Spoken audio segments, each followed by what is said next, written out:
Bonsoir à tous, voici les principales informations de ce jeudi 15 juillet 2021.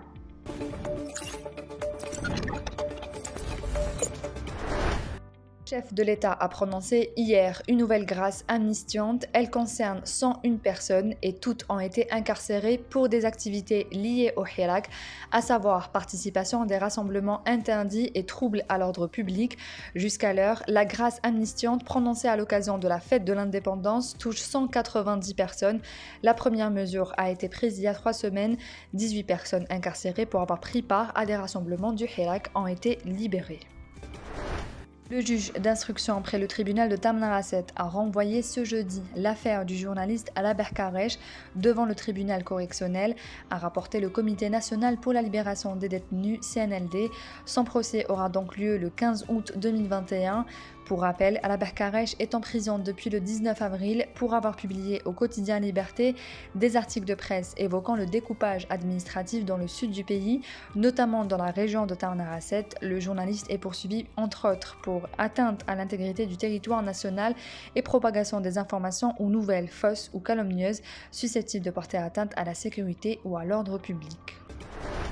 1109 nouveaux cas confirmés de Covid-19, 617 guérisons et 13 décès ont été enregistrés ces dernières 24 heures en Algérie, a indiqué ce jeudi le ministère de la Santé dans un communiqué. Le nombre total de personnes infectées par le coronavirus en Algérie s'est établi à 149 906, alors que celui des décès est de 3 895 et le total des guérisons est de 103 809 personnes guéries. Le corps médical est durement frappé par le virus du Covid-19. Rien que pour les 2 premières semaines du mois de juillet, nous en sommes à 15 décès parmi le personnel de santé, dont 9 durant la dernière semaine, particulièrement dans les rangs du corps médical, a alerté le docteur Lies Malabet ce matin à la radio nationale. Jusque-là, le total s'élève à 340 professionnels de santé, dont 200 médecins décédés du Covid-19 sur près de 20 000 contaminations depuis le début de la pandémie, a affirmé le docteur. La liste des professionnels de santé qui succombent au virus reste ouverte malheureusement et chaque jour s'y ajoutent de nouvelles victimes, a-t-il ajouté. Les cours du Sahara Blend, le brut de référence algérien, ont progressé de 4,5 $ en juin dernier, grâce notamment à la hausse de la demande sur les marchés internationaux, a indiqué l'Organisation des pays exportateurs de pétrole OPEP dans son dernier rapport mensuel publié ce jeudi. La moyenne mensuelle des prix du brut algérien est passée de 67,81 $ par baril en mai dernier à 72,31 $ en juin, soit une hausse de 6,6% selon la même source. Le ministère de l'Environnement a mis en garde les citoyens contre l'apparition récemment de la galère portugaise ou Fisani ou vessie de mer sur les rives de plusieurs plages nationales, précisant que cette espèce marine était fortement toxique pour l'homme, mais aussi pour les animaux, et que l'envinement consiste en une intense douleur accompagnée de multiples symptômes.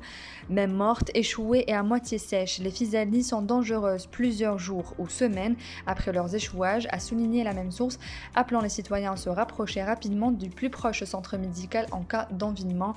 La galère portugaise se déplace grâce au courant marin et au vent à travers son sac gonflé d'air d'aspect rosé ou bleuté, précise le communiqué, soulignant que cette espèce n'attire pas l'attention des nageurs vu sa forme polype qui ressemble à un sac en plastique. Le championnat de Ligue 1 de la catégorie réserve 2020-2021 a été définitivement arrêté au terme de la 31e journée disputée lundi et mardi, a annoncé la Ligue de football professionnel ce jeudi sur son site officiel. Ainsi, la JS Saoura, qui occupait le poste de leader à l'issue de la précédente journée, 68 points, est déclarée championne pour la 2e fois de suite.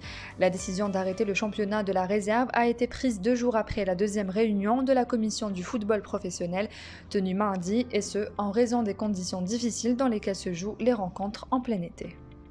C'est la fin de ce journal, merci d'avoir suivi. L'information continue sur notre site www.lesoirdalgerie.com.